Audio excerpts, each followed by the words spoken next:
Hello YouTube, this is Amazing here with another episode of Wargame European Escalation. In this episode we're going to be doing the final level peace talks on the Bruder gegen Bruder. I think that's brother against brother.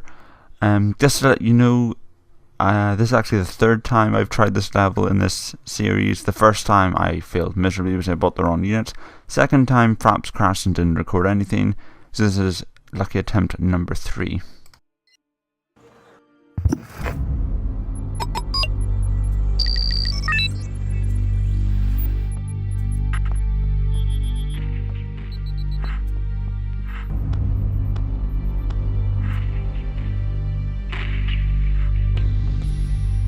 Fell swiftly, but NATO has stumbled at Leipzig, confronted by a now well-organized Soviet opposition. Soon the Leipzig salient becomes the front's hotspot, just as a peace conference is about to open in Stockholm. After regrouping, the Soviets attack the salient on both flanks, determined to win a victory that would strengthen their position at the negotiation table.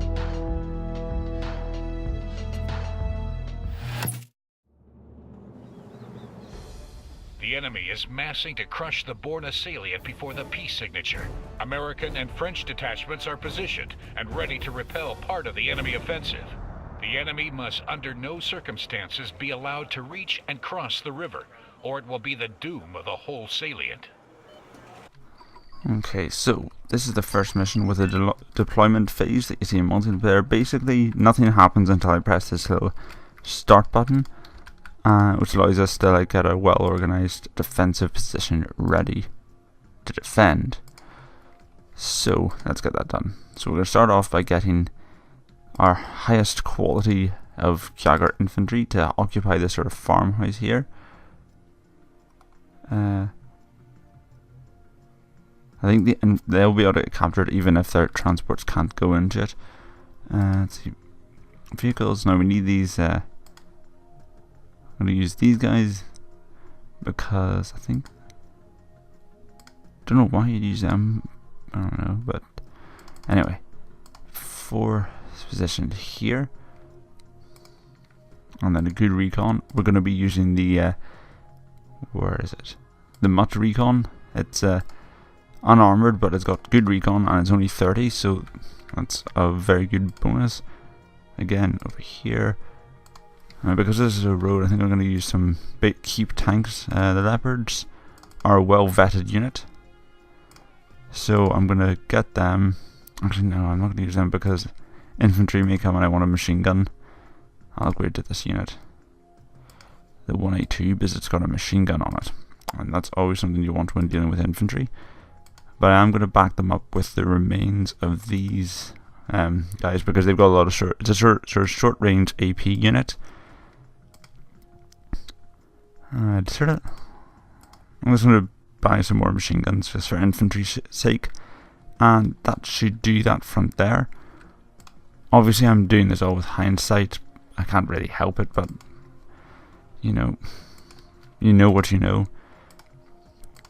So I'm going to buy some more recons to dot them around the place. Dot one here, because these things can die quite easily, so you don't want to wait to call another one in. Right, so that command vehicle's there. I want to reposition him because he's on a good spot, but we'll have to wait. Let's get the Chieftains, and the Chieftains have quite good armor. Let's see, 50 to 40. They've got better armor. Right, I'm going to use these.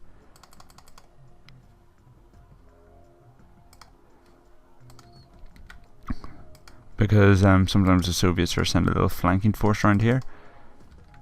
So I'm going to. And even if they don't, it's always a good. There's always some units to help out. I'm just gonna buy one more recon here. Basically, they send a couple of advanced tanks sometimes around here, and then they can easily pick off whatever you have around here. Very annoying. For the rest of the forces, let's see. I like these 80 game units, but they're usually very expensive. So I'm probably just gonna spam Leopards up here. Just dot them around the place. I know helicopters only really come from this road, and that's that. Supplies aren't usually an issue because you've got these 3 Super Canucks and 3 FOBs dotted around it, the various points to stuff like that. Might as well get us by one more Jagger here, because I know the enemy starts swarming down the road sometimes. So let's see how this goes. So let's unload. And these guys, I'm going to regroup them into one group of fairly vetted stuff and get them to start ambushing infantry that may come down the road.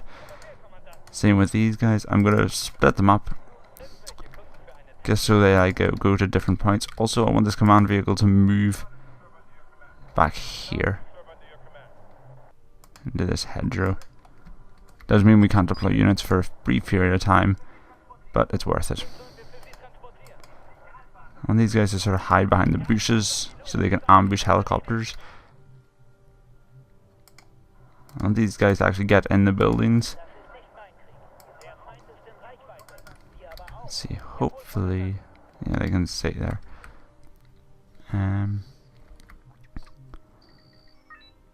These guys are all bunched up a bit too much for my liking. I'm gonna, or you know, they're like split up because of their various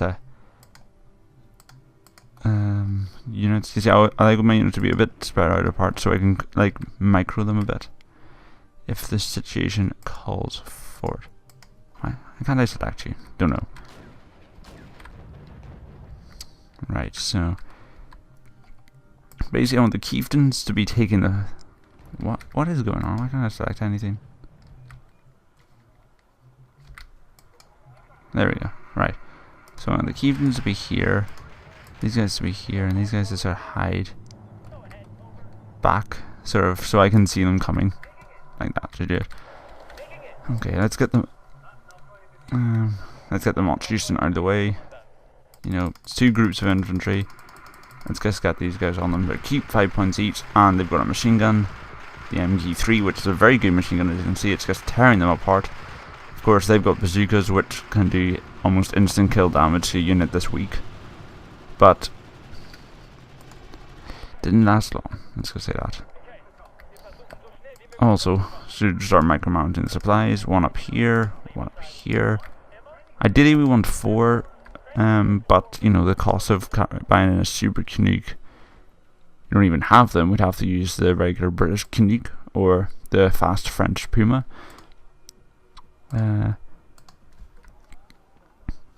Ideally, if this battle's going your way, you never want to actually buy supplies, but that, you know, it can come to that. I'm going to bring up these chieftains up here just because I don't have any actual tank force.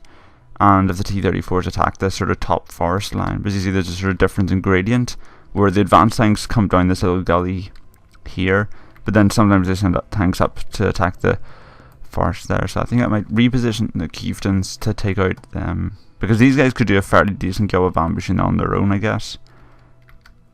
And yeah, so that's the plan. So let's get the chieftains to take out the T-34s. No real competition here. Chieftains are a far superior tank, much better armor, and the fact that T-34s are moving, so they're not going to hit a blind bat. That's a really bad analogy. I don't even know what I just said there, but I said it. Anyway, moving on. I'm just going to buy lots of cheap tanks here. I think I should create a secondary fallback line along these trees. That's super great. It's flying and it's vulnerable, so well, it's actually not that vulnerable because they never field any AA in this game, but you know. Yeah, so what I'm going to do is I'm going to get all my unvetted leopards to dot these hill lines and form a sort of secondary fallback of these, you know, just to sort of layer the enemy so they don't immediately come into the spawn area when we inevitably have to fall back. Because trust me, they come out, they just start swarming all over the place in this level. Now, easy game's quite good because there's long sightlines, but then it's supply heavy, and I'm just a keepo in this level, and I never want to buy supplies because you know there's so many for free. But you know those free supplies can only handle so much, right? Units are coming. I'm going to try and get these guys into the hill line to see. I think that might be our little see, we got some BRDM2, some tanks dotted around. I don't know what they are.